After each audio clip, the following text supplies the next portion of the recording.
حضرت عائشہ رضی اللہ تعالیٰ عنہ فرماتی ہیں کہ ایک دن حضور صلی اللہ علیہ وسلم گھر آئے۔ میں نے دیکھا آج حضور صلی اللہ علیہ وسلم بہت خوش ہیں۔ حضور صلی اللہ علیہ وسلم جلدی میں کوئی چیز اٹھا کے جانے لگے تو میں نے راستہ روک لیا، کہا میں نے نہیں جانے دینا۔ حضور صلی اللہ علیہ وسلم نے کہا عائشہ میرا کوئی انتظار کر رہا ہے۔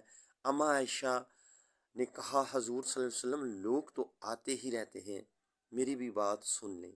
حضور صلی اللہ علیہ وسلم نے فرمایا اچھا بتاؤ کیا بات ہے؟ تو حضرت عائشہ رضی اللہ تعالیٰ عنہا نے بتایا کہ مجھے میرے والد نے کہا تھا جس دن حضور صلی اللہ علیہ وسلم کو خوش دیکھو تو میری اور اپنی بخشش کی دعا کروانا۔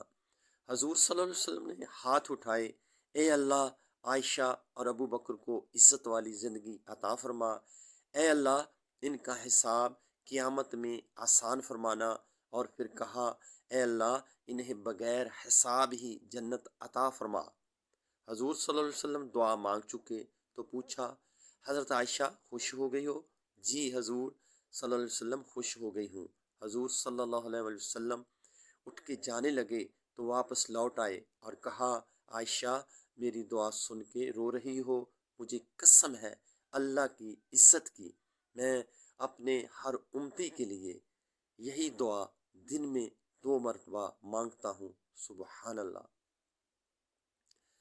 حضور صلی اللہ علیہ وآلہ وسلم کے احسانات کو یاد کر کے ایک بار تو درود شریف کا نذرانہ پیش تو کیجیے۔